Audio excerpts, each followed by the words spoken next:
कल जन्माष्टमी का पावन पर्व है। भगवान श्री कृष्ण का जन्मोत्सव देश में मनाया जाता है। साथियों, जब मुझे भगवान श्री कृष्ण याद आते हैं तो हम देख रहे हैं कि पूरे विश्व में आज युद्ध के तौर तरीके बदल रहे हैं। हमने देखा है कि भारत युद्ध के हर नए तौर तरीकों को निपटने में समृद्ध है। हमने ऑपरेशन सिंदूर में दिखा दिया है। टेक्नोलॉजी में जो भी महारत थी, पाकिस्तान ने हमारे सैन्य ठिकानों पर, हमारे एयरबेस पर, हमारे संवेदनशील स्थलों पर, हमारे आस्था के केंद्रों पर,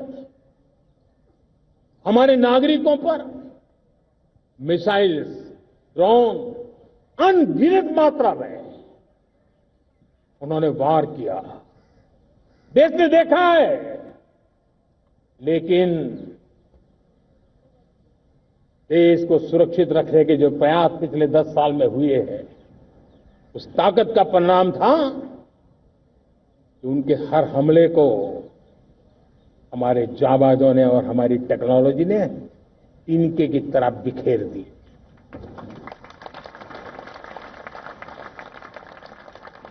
रत्ती भर नुकसान नहीं कर पाए और इसलिए जब युद्ध के मैदान में टेक्नोलॉजी का विस्तार हो रहा है, टेक्नोलॉजी हावी हो रही है, तब राष्ट्र की रक्षा के लिए, देश के नागरिकों की सुरक्षा के लिए हमें भी, हमने जो आज महारत पाई है, वो महारत का और विस्तार करने की जरूरत है। हमने आज जो महारत पाई है, उसको लगातार अपग्रेड करते रहने की आवश्यकता है। और इसलिए साथियों, मैंने एक संकल्प लिया है। मुझे आपके आशीर्वाद चाहिए, कोटि कोटि देशवासियों के आशीर्वाद चाहिए, क्योंकि समृद्धि कितनी ही क्यों न हो, अगर सुरक्षा के प्रति उदासीनता बरतते हैं तो समृद्धि भी किसी काम की नहीं रहती। और इसलिए सुरक्षा का महत्व बहुत बड़ा है। और इसलिए मैं आज लाल किले की प्राचीर से कह रहा हूं, आने वाले 10 साल में 2035 तक राष्ट्र के सभी महत्वपूर्ण स्थलों, जिनमें सामरिक के साथ साथ सिविलियन क्षेत्र भी शामिल है, जैसे अस्पताल हो, रेलवे हो, जो भी आस्था के केंद्र हो, उन्हें टेक्नोलॉजी के नए प्लेटफॉर्म द्वारा पूरी तरह सुरक्षा का कवच दिया जाएगा। ये सुरक्षा का कवच लगातार विस्तार होता जाए, देश का हर नागरिक सुरक्षित महसूस करे। किसी भी प्रकार की टेक्नोलॉजी हम पर वार करने आ जाए, हमारी टेक्नोलॉजी उससे बेहतर सिद्ध हो। और इसलिए आने वाले 10 साल 2035 तक मैं ये राष्ट्रीय सुरक्षा कवच का विस्तार करना चाहता हूं, मजबूती देना चाहता हूं, आधुनिक बनाना चाहता हूं। और इसलिए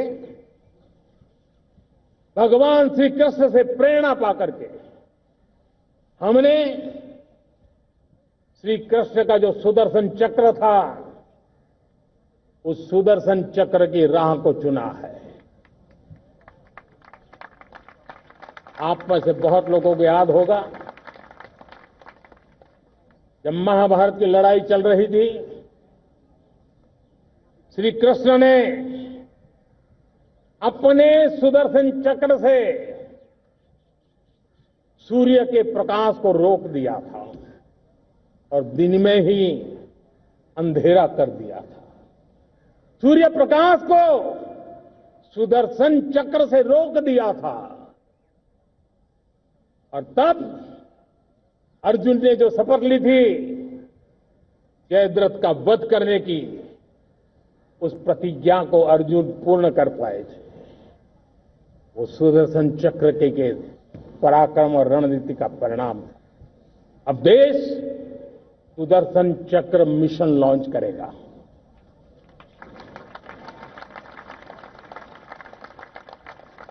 ये मिशन सुदर्शन चक्र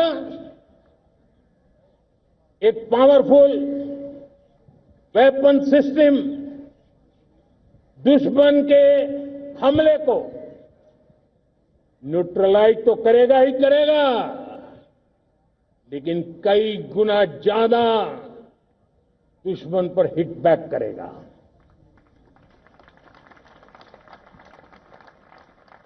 हमने भारत के इस मिशन सुदर्शन चक्र के लिए कुछ मूलभूत बातें भी तय की है। आने वाले 10 सालों में हम उसको प्रखरता से आगे बढ़ाना चाहते हैं। एक तो ये पूरी आधुनिक सिस्टम, इसके लिए रिसर्च, डेवलपमेंट, उसकी मैन्युफैक्चरिंग हमारे देश में ही हो, हमारे देश के नौजवानों के टैलेंट से हो, हमारे देश के लोगों के द्वारा बनी। दूसरा, एक ऐसी व्यवस्था होगी जो वॉरफेयर के हिसाब से भविष्य में क्या क्या संभावनाएं हैं उसका हिसाब किताब लगा करके +1 की स्ट्रेटेजी वर्कआउट करेगी। और तीसरा, सुदर्शन चक्र की एक ताकत थी, वो बहुत ही प्रिसाइज, जहां जाना था वहीं जाता था और वापस श्री कृष्ण के पास लौट के आता था। हम इस सुदर्शन चक्र के द्वारा भी टारगेटेड प्रिसाइज एक्शन के लिए भी व्यवस्था को विकसित करने की दिशा में आगे बढ़ेंगे। और इसलिए युद्ध के बदलते तौर तरीकों में राष्ट्र की सुरक्षा, नागरिकों की सुरक्षा के लिए मैं बड़े प्रतिबद्धता के साथ इस कार्य